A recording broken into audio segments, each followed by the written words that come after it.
Thirsty Thursday on the Hoof podcast. Welcome in, everybody, as we get ready for the second Bills game of the week, right? Quick turnaround here, right? Close game with Arizona. Now rolling right into Thursday Night Football divisional matchup in Miami. You know, looking around the division, probably the best matchup in the division, Miami versus Buffalo. How we feeling? Man, excited, but you're right. It's weird to have a quick turnaround this early in the season. You're still feeling this team out. You know they're still gelling. Everybody is, right? Week 1, the most over-exaggerated results week of all time. Every season it's like that. But so we don't really know who this Bills team is yet. We don't really know who this Miami team is yet. They come back from a 17-7 deficit, right, at half against the Jaguars to kick a field goal 54-yarders at the last second to win the game, right? So they're hyped, but we don't know what they are, right? We don't know who we are yet. And to come back on a short week at that, if it was a normal week 2 matchup, that would apply. But now it's 3 days later, and you've got to be ready for the game. So yeah, it's exciting, but it's a little, both sides are going to be nervous about this game. Both sides are, have a lot at stake, right? That Dolphins want to get the division win, to prove they can beat Buffalo, etc. The Bills want to establish that they're better than people think they are, and that they're still dominant in the AFC East. But it's tough in both situations. Only one team's going to come out on top, and I still don't think, I will say off the bat, whatever the result is, if the Bills win 40-0, if the Bills lose 40-0, that is not the story of the season for either of these two teams. So there's a lot of season left, but there's a lot at stake long-term with this one game. Yeah, and I think as a Bills fan, Josh Allen's had a pretty good record versus Miami. So, I mean, you lose one, that's fine. You're still feeling good. But I think if you're a Dolphins fan approaching this game, or even a Dolphins player, this one's circled, right? Mm-hmm. Really, losing the division last year for Miami, I think hurt. Had to go to Kansas City on the road.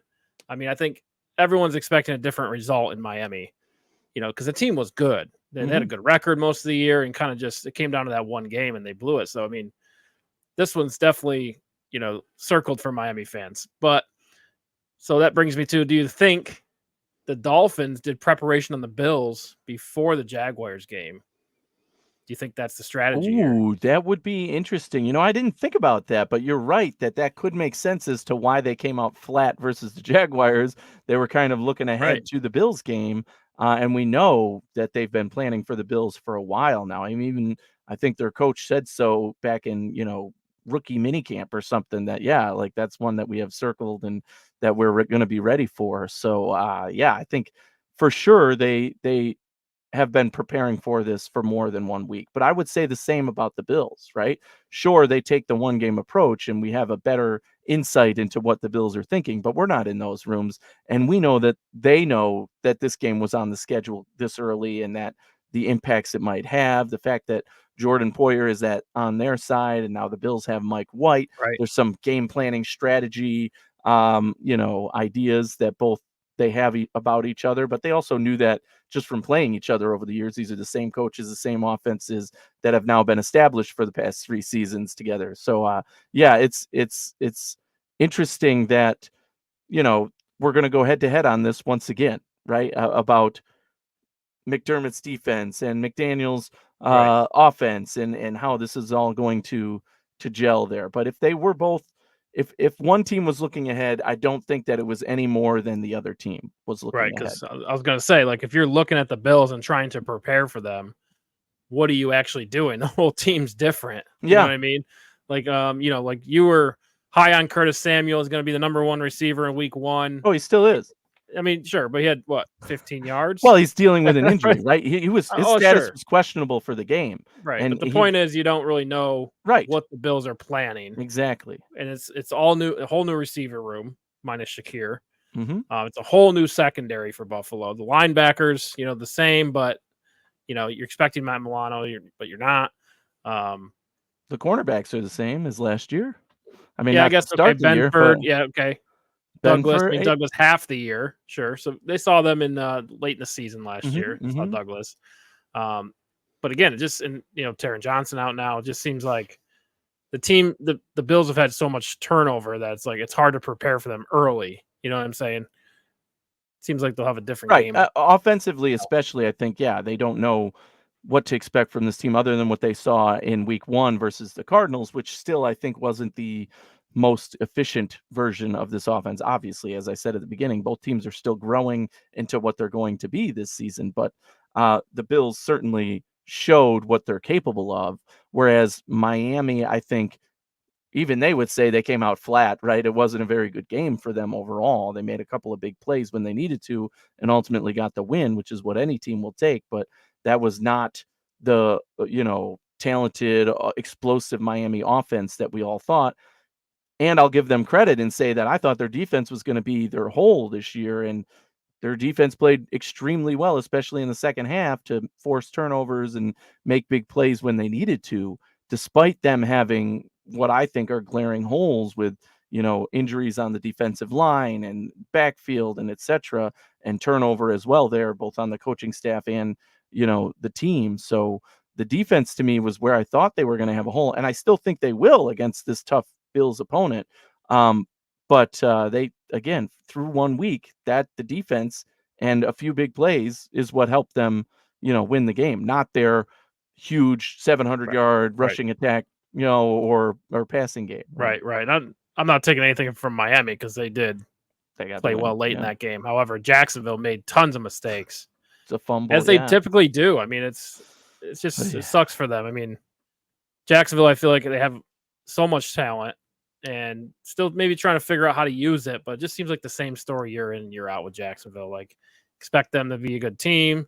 They have a lead on a really good team and somehow find a way to lose it. That's been the story for them. But so, yeah, Miami, though, I mean, Tyreek Hill's going to get his. If you're looking at, the Bills defense and what's the plan for Tyreek Hill, there's a lot of experience that is off the Bills defense now, right? Micah Hyde, Jordan Poyer, they've seen Tyreek Hill in Kansas City, seen him twice a year, every year with Miami. So now it just, and I know Taylor Rapp and DeMar Hamlin have been on the team, but have they actually gone up against Tyreek Hill?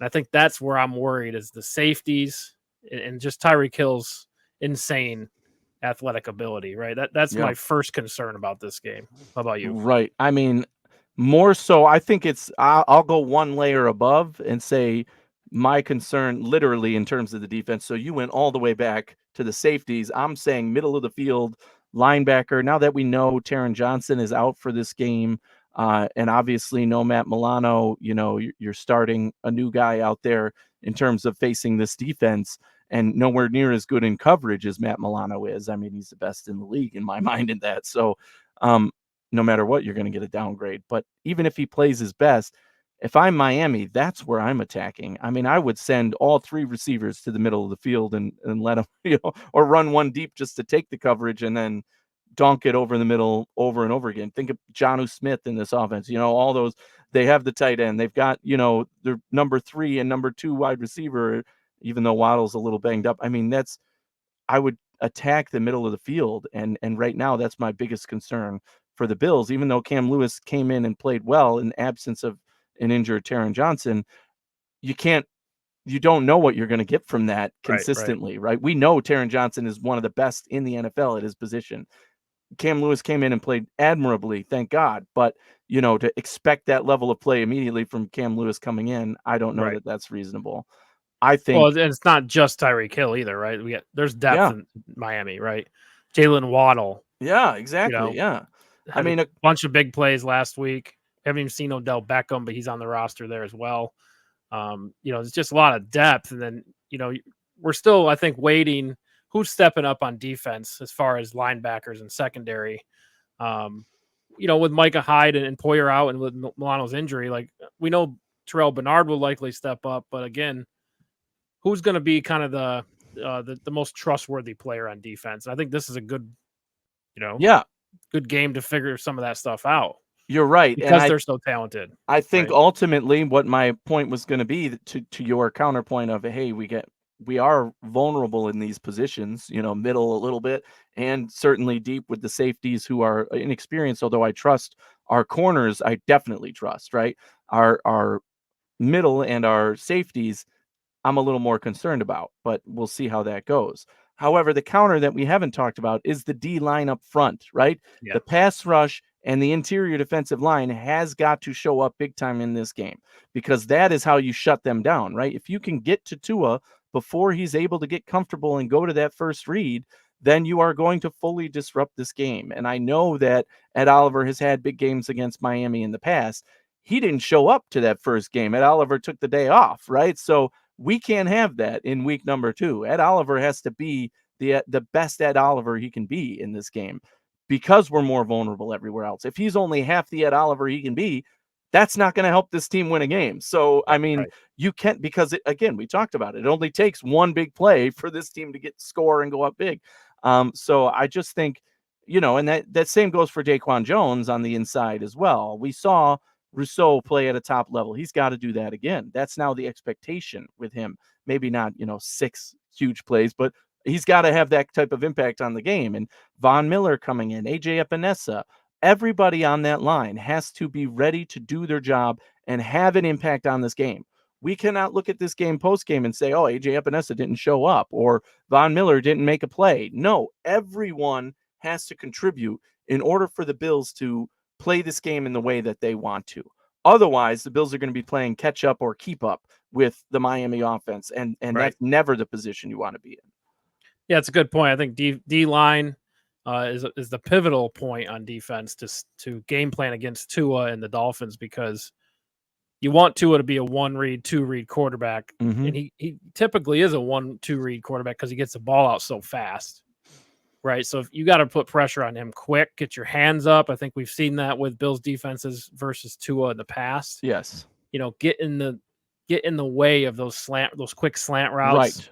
Right. And that's really been effective. That's been kind of Sean McDermott's plan, and I think that's been effective, because if you don't put pressure on Tua fast, right? That's what opens up the Miami offense, and that's what gets Tyreek Hill on the deep route, gets Waddle on the deep route, and that's just nobody in the league can guard that. You know what I mean? So I expect to see something similar, getting hands up, getting in those slant routes. Yeah. But again, it's kind of different players, it seems like, but really it's the same. It's pretty much there's continuity on the defensive line. I think Bernard and Dorian Williams have played versus Miami, so it's kind of the same. We have continuity in that area. It's really, for me, back to the beginning. My first point was just the safeties. If you're not going to get to Tua in 3 seconds every single play, that's really what makes the safeties vulnerable versus Tyreek Hill and Waddle, in my opinion. It's flipping the ball though. Okay, Josh Allen, superhero, right? Got a little sore hand, a little concern there, right? But this Miami defense is also, Christian Wilkins on the way out. There's a lot of the same players there, but what are you looking for the Bills offense to do, right? Like, what's the game plan versus Miami? I think slightly more of the same in a lot of ways, right? I don't want to see Josh Allen running for his life all the time. That obviously is what led to the injury to begin with. He flipping over a guy and landed on his hand. But that's, a lot of the same ideas. Control the ball. They did that very well, right? They ran the ball well and passed the ball well. They controlled the clock for a lot of the game Arizona did in the first half, but the Bills on offense, when they had the ball, seemed to do what they wanted to. They passed to 9 different receivers, right? Even though Josh Allen didn't throw the ball 40 times, he still hit 9 different guys. And that's because we have a lot of weapons out there. And I think that's, again, where the vulnerability of this Miami defense lies. They can't cover everybody. So if they want to cover Dalton Kincaid the way that Arizona did well, then you're going to have Khalil Shakir. You're going to have Samuel. You're going to have all the other guys open, right, on these plays. And Josh is going to be able to find them. In the offensive line, although it wasn't their best game in terms of bonehead mistakes in the first game, they held well, right? Josh wasn't fully under pressure too much and was able to get out and make plays. So the offensive line has to just be consistent, right?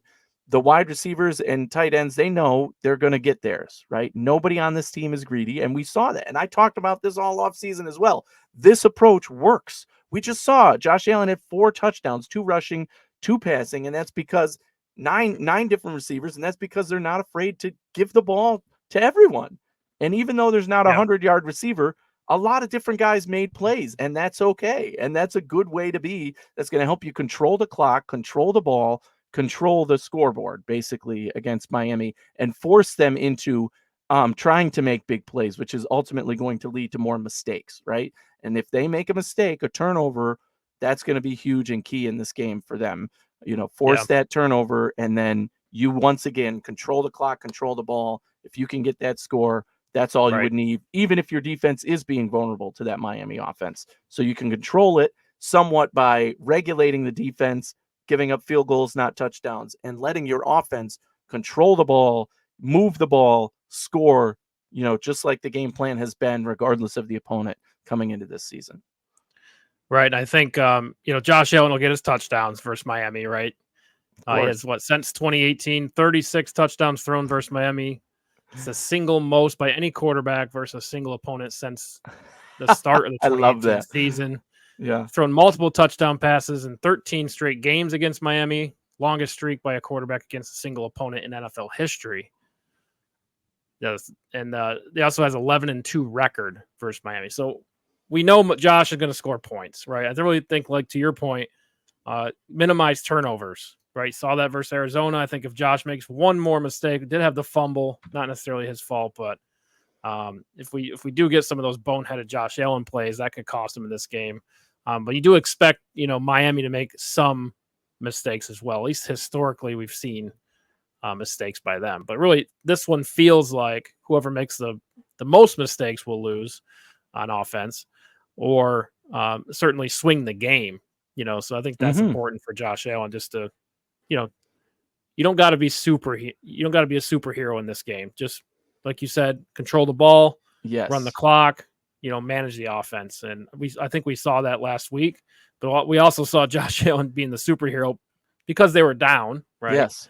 But yeah, so again, it really depends on, how things end up. If they struggle early like they did versus Arizona, that obviously will change the game plan some. You got to be more aggressive in that situation. But, historically, I think the Bills are really built to control the clock and manage the game, I think, with this roster. So we'll be on the lookout for that during the game. What else? Jordan Poyer, Dolphin, right? That'll be interesting. Oh my God, isn't that weird? Even seeing the highlight, he got his hand stuck in the face mask or whatever, and that was a play that I saw replayed that was funny. And I'm now, like, oh my God, do you think it's so weird seeing him in a different uniform. It is now. weird. Do you think he has any valuable insight in how to slow Josh Allen down? Ha!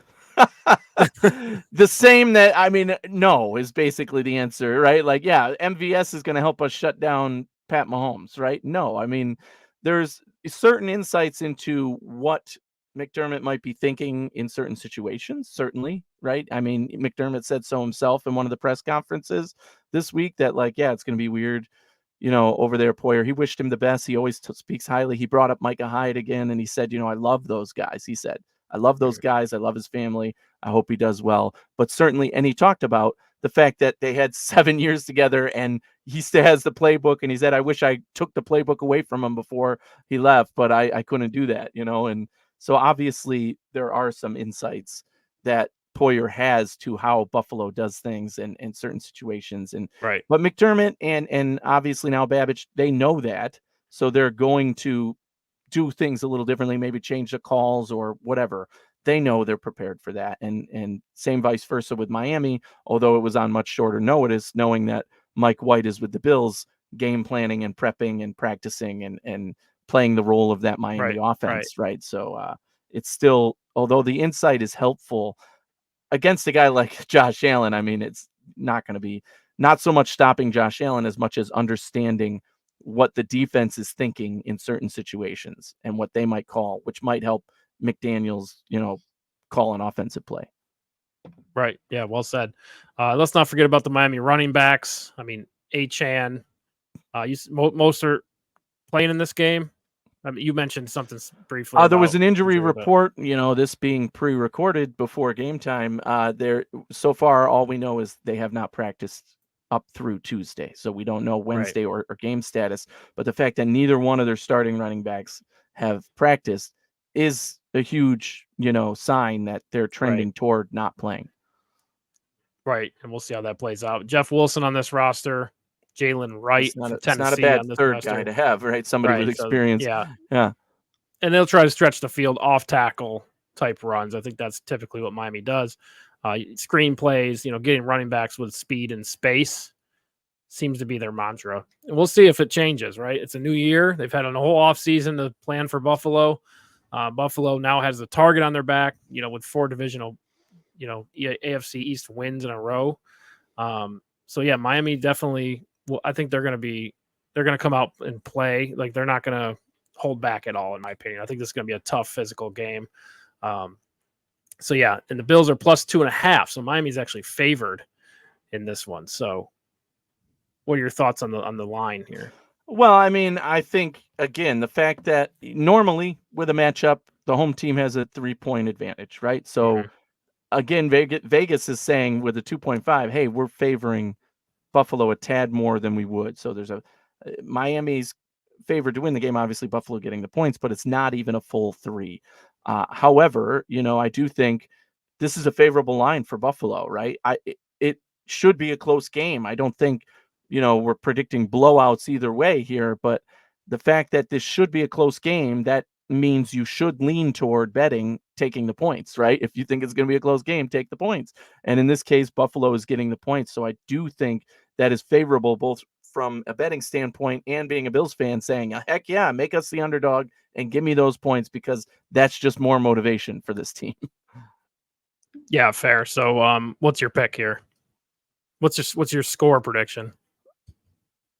So earlier in the week, I had a score prediction of 34-20, and I think that includes, Miami trying to come back late and giving up a little more points through turnover mistakes. So I think I'm going to stick to that one and say 34-20 Bills, which is more of a blowout. But again, I think it's going to be a close game. It's just going to be, a touchdown in the fourth quarter, either a defensive touchdown, or Bills end up starting at the 10-yard line because of a mistake that leads to a touchdown and makes it look like a bigger deficit than it really was. Yeah, and I'll go 27-24. I think it comes down to the last drive. Josh Allen drives down, gets the field goal. Yeah. Tyler Bass's name is redeemed. There you go. So yeah, that's kind of the gut feeling. I think Miami's really going to show up for this game. I don't think this is going to be one to overlook. Said that in the past, and the Bills have blown them out by 40. But that's the gut feeling I have, just because I feel like Miami wants to prove they can beat playoff teams. A, B, they want to be a contender for this division title. And I think in this game, you have the Bills at home on prime time. I think you could show the world that that's who you are this year, right? That had to be the focus in the offseason is, how would you do wrong to lose to all the playoff teams last year? They lost every team they played with a winning record. They lost, right? So I think that's a point of emphasis for the coaching staff, Big time. which I think trickles down to the players. So we'll see. Yeah, this feels like kind of like a playoff atmosphere for me a little bit, right? Because there's rivalry here, a real one.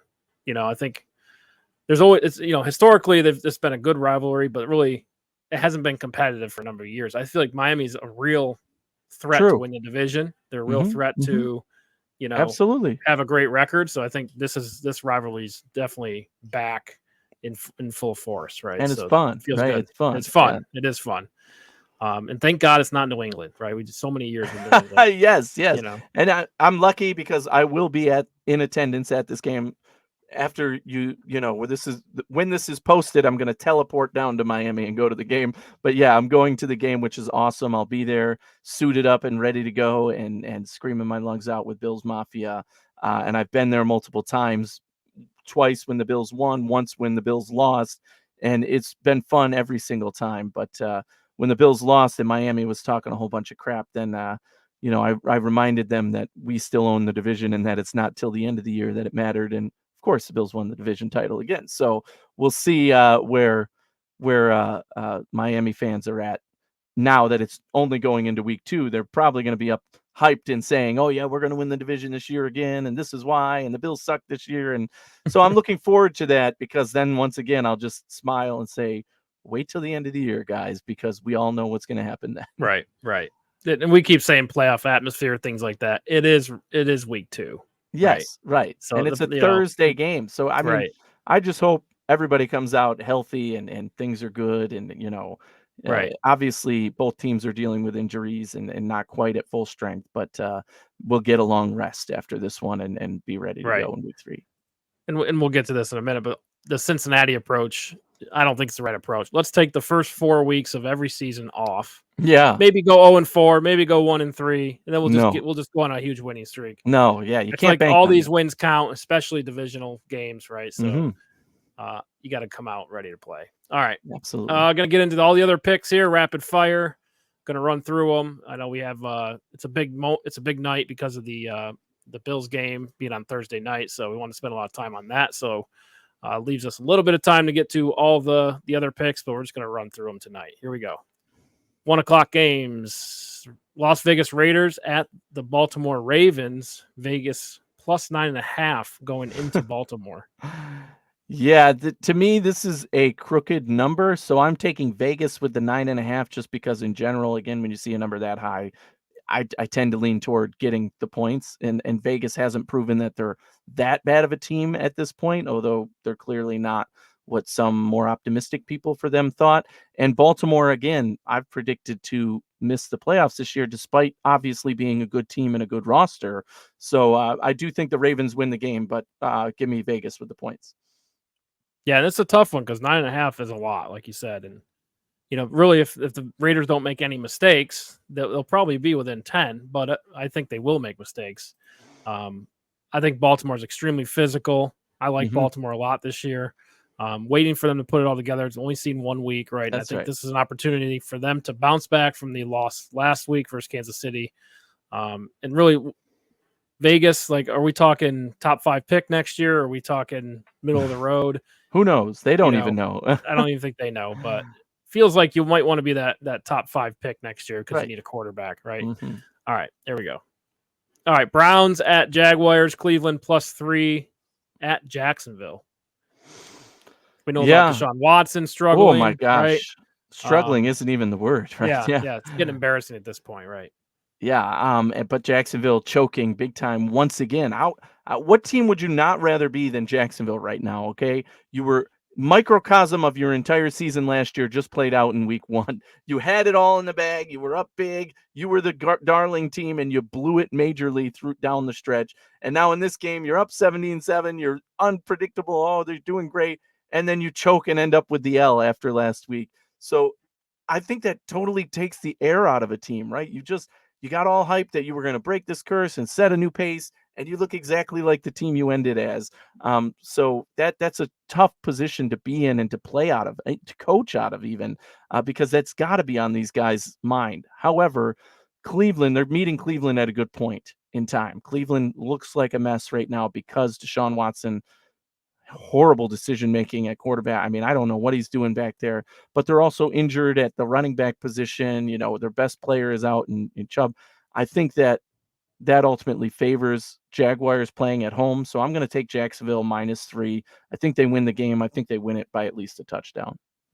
Yeah, I actually like Cleveland in this one. I think, Mm, Deshaun Watson had a bad week, but I think he comes back, and I think the team, I'm from the not saying dead, he's going to have like a huge back from the game, but dead, I because think he comes back and plays, decent quarterback, right? And okay, that's really all you need to do to win with the Browns roster. that's what they keep Um, saying. But right, I know, and I've said this before, but again, bring he's in running out of Jameis Winston. I mean, yeah, come right. on, you can get that out of Jameis Winston. I've been praising him for a while Might as be a worth a backup. shot, but I mean, I think you look at Deshaun last year, were they 5-1 with him as a starter? Right, Yeah, he but that doesn't have was to more the do a defense. lot, Yeah. make a few plays here and there, stop making Okay. the boneheaded plays. Cleveland wins this game, Jacksonville 0-2. All right. All right. All right, Jets at the Tennessee Titans. Jets -3.5 at Tennessee. Man, I cannot even tell you how excited I was for that Jets loss. I mean, you're facing a tough opponent, right, in the Right. In 49ers. yeah, But I in have San to mention Francisco. that, I had some people reaching out because I'm obviously a hater of the Jets this year and said, like, Aaron Rodgers is over the hill and all that.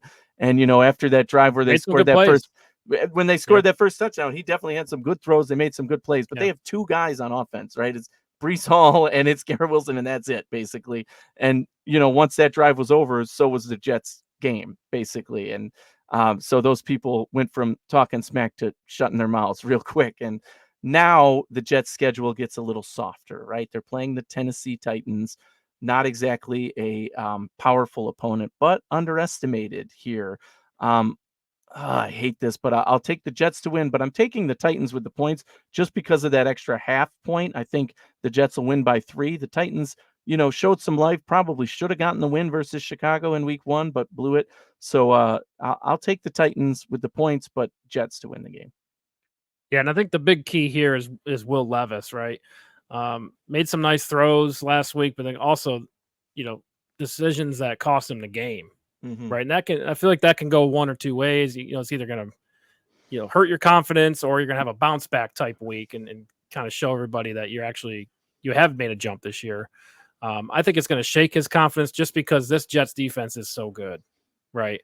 There's a Are they? lot of They players. I just think gave they up are. like Yeah, 40 absolutely. points to I mean, okay, you Okay, played the defending NFC champs in San true. Francisco, and True. it's your Aaron Rodgers' first game back. I mean, Fair go enough. on and on. However, the Jets defense is going to give Will Levis problems, so I'm taking the Jets to win this by more than 3.5.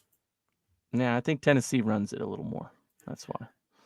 Can't run on the Jets. All right, San Francisco at Minnesota Vikings. San Francisco -6 going to Sam Pause Darnold. button. Can't run on the And Jets. They gave up 200 yards to a backup running back. Are you kidding me? Like, I yeah, mean, they but can give up running yards. you could get 150 yards in the San Francisco offense Oh, okay. But so versus now any you're team. crediting the offense rather than the defense. All right. All Yeah, right. I think everyone does that, right? Moving on. Anyway, Yeah. yep. Speaking of San Francisco at Minnesota, what do you got? Yeah, Minnesota came out strong in their first game here against the Giants, but the 49ers are not the Giants. Okay. So although Sam Darnold looked good and, he looked like he could be competent in this offense, which is, it's hard not to be with the receivers and the offense that they have. Um, San Francisco is just way too powerful. I think I'll take the 49ers -6, even though the game is in Minnesota. I think Minnesota will score and hang out with them, but by the end of the game, it's going to be San Francisco by 10 points. Yeah, now I will say watching Sam Darnold was exciting, Yeah, he right? looked The good. guy does have a special arm, right? Making throws a lot of guys can't Good make. offensive line Good play, decision making right? throughout the game. You like And or that? bad Giants defensive line, whatever it was, he had a But the pocket. Giants have, He had time in the pocket, right? And he could right, actually throw, which is what a quarterback like him needs. right. But now he's going against his former team, so there's an interesting storyline there. But like you said, I think San Francisco is just too good across the board. Um, Sam Darnold could still have a good game, and the Vikings still lose. I just Mhm. don't think they can keep pace, right? I just feel like the 49ers are going to control the game throughout on both sides of the ball. So I think San Francisco by 10. All right, Seattle Seahawks at the 1-0 New England Patriots. Seahawks -3.5 traveling to Foxborough. Will the real New England Patriots please stand up? You're no longer playing the Cincinnati Bengals minus their two best players and sleeping their way through week 1, right? So this is a Seattle Seahawks team that I'm high on this year. I have them making the playoffs coming into Foxborough, but New England, although they played well, and I'll give them credit for it against Cincinnati through the full game, you had to hold on to that lead. There were some tight situations. New England made plays and Cincinnati didn't, and that's what it came down to. That might be the highlight of their season in my mind. Seattle is a very powerful offense, and I've been preaching that all along, right? They can run, they can pass. They're a little banged up now, Kenneth Walker, but they have Charbonnet. They've got options there, and they're passing. I just don't think New England can hang, and Seattle still has a pretty decent defense as well. So I'm taking Seattle -3.5. I think they win easily again by 10 points, even in Foxborough, going across the country. All those storylines. Give me Seattle. Yeah, I like Seattle as well. And the Bengals, playing New England was interesting because the Bengals are also playing Kansas City this week. Yeah, We were rough talking for about them. are you Eesh. planning for week 2 ahead of week 1? Yeah. We might have had a little bit of that Mhm. with the Bengals. Remains to be seen. But, I look at the Patriots and look, they can run the football. They have strong defense. But really, like, it's the passing games where I have concerns. And I feel like with Seattle being balanced and, can do a lot of different things, it's going to be hard to keep up with that. So I think I like Seattle in this one. I'll take Seattle by 10 or so. Don't think they score a ton, but yeah, they're not like a 35 point per game team. No, but they can do it against New But England. they're tough. Yeah, they can match the defensive play. But anyway, all right. Los Angeles Chargers at the Carolina Panthers. Chargers minus 6.5 at Carolina. If we're going off what we saw last Oh week, my we're gonna have gosh. 2 LA Chargers. What do you feel about that? I think it's going to be hard to stop the Chargers from going 2-0. That's what I think based on this matchup alone.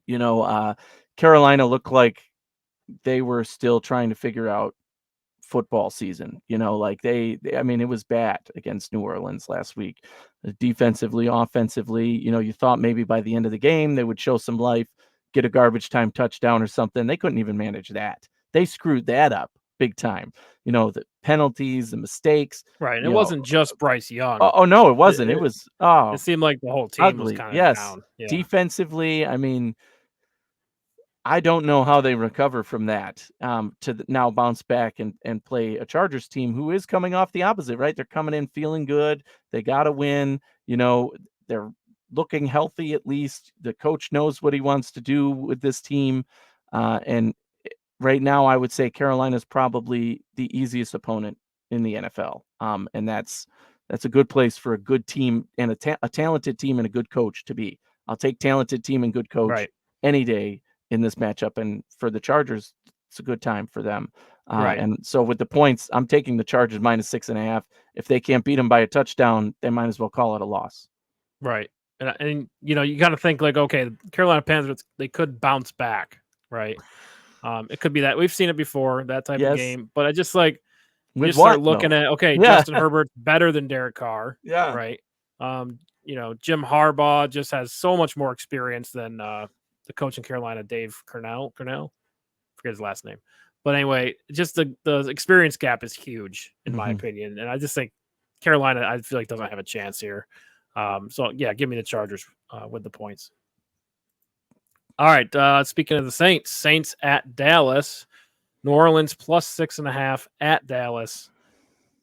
Sneaky good matchup here, right? Kind of a tough one to call.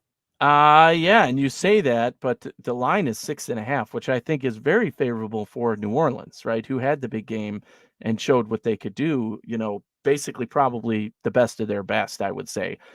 Dallas also played the Browns and played very well, did their game as well. So to me, this line should be smaller. I agree. It should be more like 4.5 or 4, but 6.5. I'm taking New Orleans with the points. I think they can at least keep it competitive. And ultimately, though, I think Dallas wins this game at home against an opponent that is probably an inferior opponent to them in my mind. At least it's early in the season, but I'm not super high on Dallas and what they are capable of this year. But I still think they win the game. But give me New Orleans with the points because that's just too much for me. Right. It is a steep line there. I just feel like Dallas is going to give Derek Carr tons of problems. The Dallas defense looked really good, especially the defensive line. So I actually like Dallas to win by 14 in this one. So I'll take Dallas. All right. New York Giants at the Washington Commanders. Giants plus 1.5 at Washington. When I watch the Giants, you're just like, who you turn into? What's your offensive identity? Like, who are you as a team? Because it feels like, they wanted to run through Daniel Jones, but like, he's just not that guy, right? He's not that guy. I think that's clear from what we saw in week 1. Yeah, but to me, the Giants are a sneaky, this is obviously a matchup of two bad teams, right? There's no getting around that. But the Giants, what they've been good at over the past 3 years, I'd say at least, is bouncing back against beatable opponents, right? Everybody's counting the Giants out. Probably everybody's favoring Washington, saying, oh, look, this is their chance. And I think that somehow motivates this Giants team, especially under Brian Daboll, to win games. So I think the Giants end up winning this game, so I'll take the Giants with the points in Washington. Whether that's through the run game with Devin Singletary, or Malik Neighbors suddenly has a big game, or Daniel Jones doesn't throw pick sixes all day long, then I really just think the Giants find a way to get it done after what looked like a horrible game that is going to put them in the top 5 of the NFL draft next year. Yeah, this one's interesting to me. I mean, I like the Giants' defensive line, and they're going against a rookie quarterback. So that's intriguing. But again, I think Jaden Daniels can make plays with his legs. He doesn't have to do a lot. They have a strong running game in Washington. So I'm going to take Washington at home. We'll say with a field goal. All right, like Colts at Packers, Indianapolis -3 at Green Bay. This is in September, right? No snow. Right, no snow, and the fact that, Green Bay is now not playing with Jordan Love, I think that's a huge impact factor in this Huge. game. It would have been a fun game with Jordan Love in my Sure. mind, and the way Indy played to start, we said it was gonna be competitive. I nailed it, right? We said Indy was gonna play tough. I'll take Indy with the points, but, the Texans to win, and they did, and they were right there with them, and now I think Indy comes in with more confidence into this matchup, knowing that Richardson has gotten it done, that they showed what they can do against a tough opponent, and they end up beating the Green Bay Packers at home, beating Green Bay in their territory. So I think that I'm taking Indy -3. I think they win by at least a field goal, so it'd be a push at worst, maybe 4 points, something like 17-21 or somewhere around there. So give me Indy -3 and Yeah. Indy to get the win, obviously. Yeah, I'm high on the Packers with Jordan Love. But again, without him, Malik Willis hasn't been there long enough, it feels like. Yeah. And it's a young roster, right? I feel like Jordan Love's kind of the glue. I mean, I Right. do like Josh Jacobs, but I feel like the Colts could match that with Jonathan Taylor. So it's, just feels like a stalemate as far as the run game. I think Richardson will make a few plays with his legs and win this one. So give me the Colts, and now we're looking at the 0-2 Packers, which is pretty shocking. All right, the LA Rams at the Arizona Cardinals. Rams are +1.5 at Arizona. Arizona looked pretty good last week, overall. Kyler Murray, look, the he's a special athlete. Murray, yes, on the right, ground, right? Sure. You saw Marvin Harrison Jr. wide open at times, right? But you got to learn how to capitalize on that, right? Still new, still week 1. But I think the Cardinals could be sneaky good. And how do you feel about the Rams? Well, they lose Puka Nacua, which is unfortunate, for them. But the Rams played much better on defense than I gave them credit for last week. And, their offense is capable of doing big things, right? Like, I mean, you still have Cooper Kupp, you still have a good run game, an offensive line. Like, go through it. They have some of the best in football on that side. Now, facing a divisional opponent in the divisional opponent's home turf, a team that just played a tough game against Buffalo, had chances and blew it. This is a really tough matchup. I think the line reflects that. Again, 1.5 is basically a pick 'em. I really want to stick to LA, but I think their defense still gives me worries. So that's why I'm going to go with Arizona. Again, what I liked about Arizona against Buffalo, they absolutely exploited, right? The run game. I said I was worried about James Conner, and I was worried about the run game of Kyler Murray. That still applies here. Plus, they have, weapons in the pass game that I think might be more active against this Rams team than they were against the Bills. So I'll take Arizona getting the points in to win the game. Yeah, it feels like this line's, it's about where it needs to be. I think 1.5 is a good one. Matt Stafford really gives me hope for LA. He's so damn good. They played a tough game at Detroit. It's not like they lost to Carolina. Detroit's a really good team, physical all the way around. But again, yeah, I'm feeling Arizona. I think Arizona wins by 3 at home. I think it's a tight one, but Arizona ends up with the win. All right, Steelers at Broncos, Pittsburgh -3 at Denver. We're going to see Russell Wilson here, or do you think they're going with Justin Fields? All reports so far have been that Fields is expected to be the starter again, whether it's by injury or feels the like fact he's that kind of on a they test won, run, Yeah. But man, Russell Wilson wants to play his former team. come out and show that he's, this team cut him for, what was it, 85 million in dead cap. That is, Yeah, something ridiculous. yeah, Most dead cap feels like ever. Wilson's going to want to get in there, but you also don't want to embarrass the guy if he's not playing well in the preseason or behind the scenes. So interesting dynamic there. Any chance Bo Nix can make some plays in this game and pull a win off? Always a chance, right? He has the weapons. It's just that he's young and he's still learning. So at this time, although I'm high on Bo Nix, I don't think this is the opponent they do it against, right? The Steelers are a good defense, no matter how you slice it. They just are, right? Mm-hmm. They always are, always have been. They have a great coach in Mike Tomlin. I don't think this is the game where Bo Nix and the Broncos have a breakout, right? It's just too tough of an opponent and not at the right time yet. I think a few more weeks maturing. Again, can the Broncos make big plays? Sure. They have Sutton. They have some guys on offense. They have a running back tandem that can make big plays. But do I have the confidence in them to? No. So I'm taking Pittsburgh -3. I think, they win the game. It could end up being closer than that. I have no faith in the Steelers' offense, that's for sure. But I think in a low-scoring affair where their defense keeps things in check, the offense does just enough to pull out a, 13-10 victory or something like that, or Right. 13-9 Yeah, and victory, that's how let's the say. Steelers are going to play this year, right? Yeah, You really don't need to pass the ball a lot with Justin Fields because he has special running ability, right? I think you could win the game just off that ability alone. So yeah, it feels like last week was 18-10 versus Atlanta. Feels that same way here. I think the Steelers win this one, and 2-0 Steelers. How about that? yeah, they're the only team in their division with a win right now, so that's pretty Hey, good. good head start.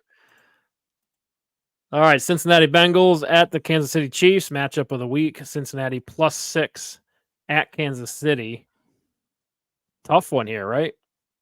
It Because is look, actually, yes, clearly, Kansas City's the team. They looked great.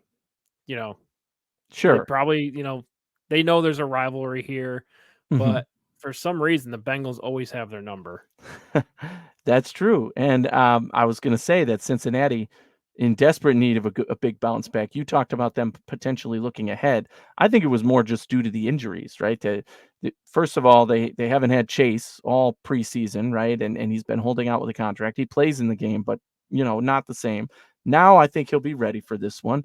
T. Higgins, we've got that situation where he got an injury late, ended up being out the day before, so now you're like, "Oh, we weren't banking on Chase. We were going to have a big game from T. Higgins. Now both of them are on the fence. What do we do?"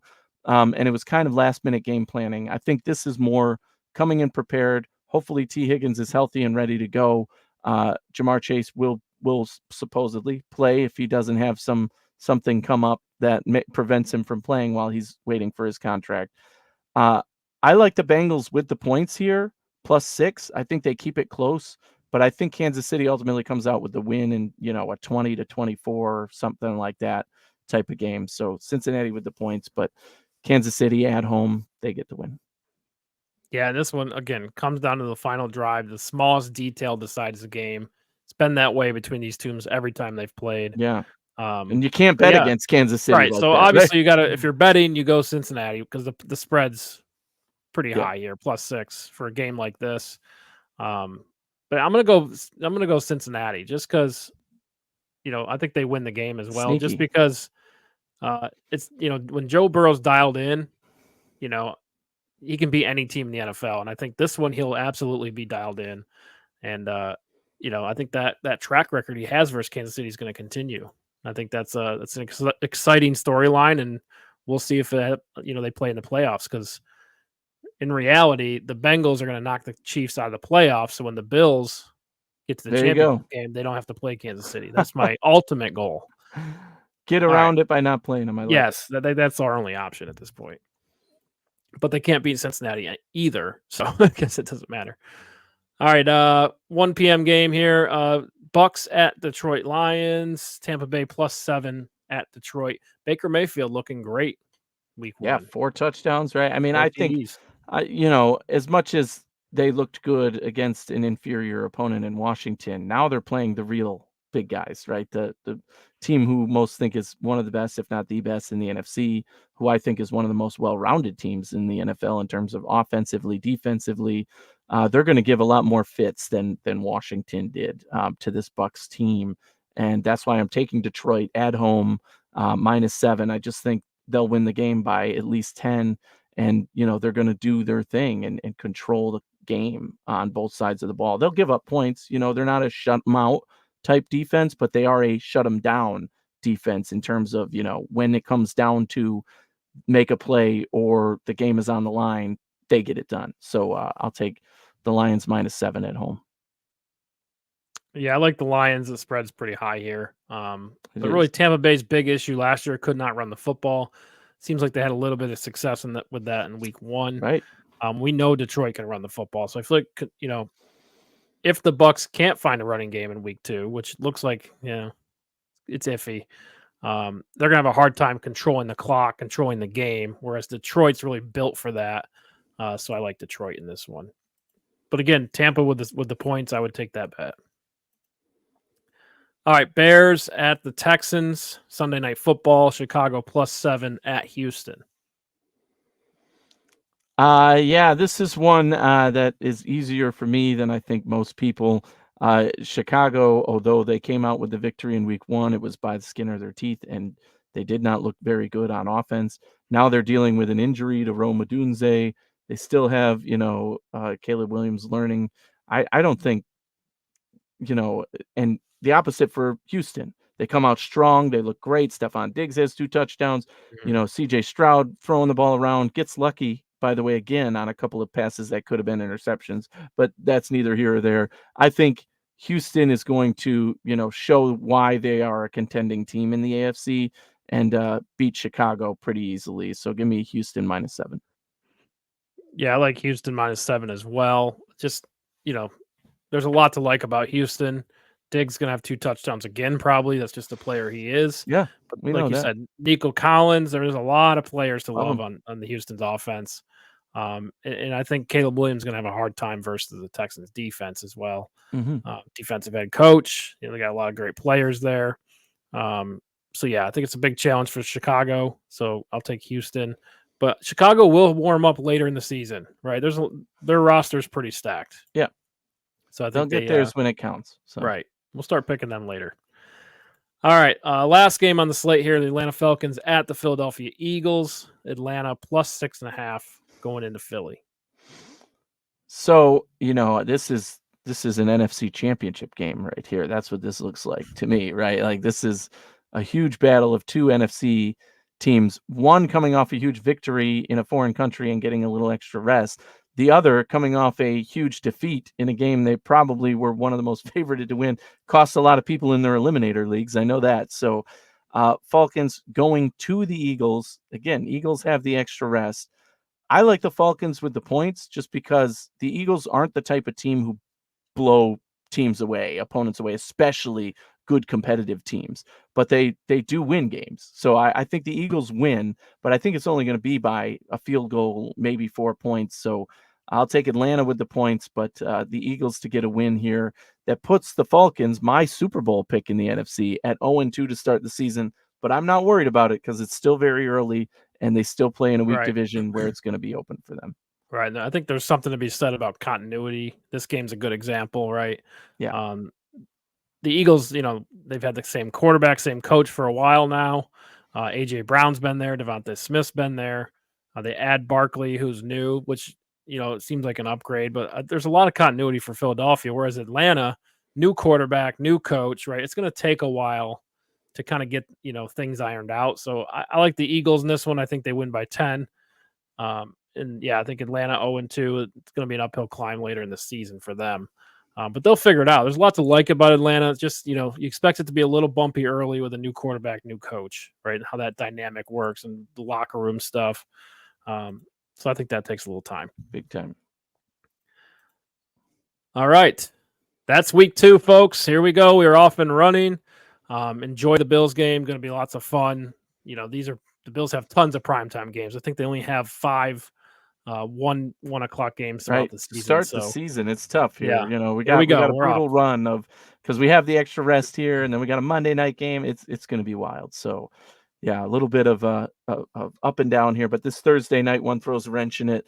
Again, I'll be at the game, so go Bills. We're going to be giving you some content while I'm down there, hopefully, and yeah, it's going to be a lot of fun and to Yep. see how the rest of the games play out this week. Right. Tough schedule ahead. Jaguars, Ravens, Texans. So, I mean, this one seems important when you're looking ahead. Mhm.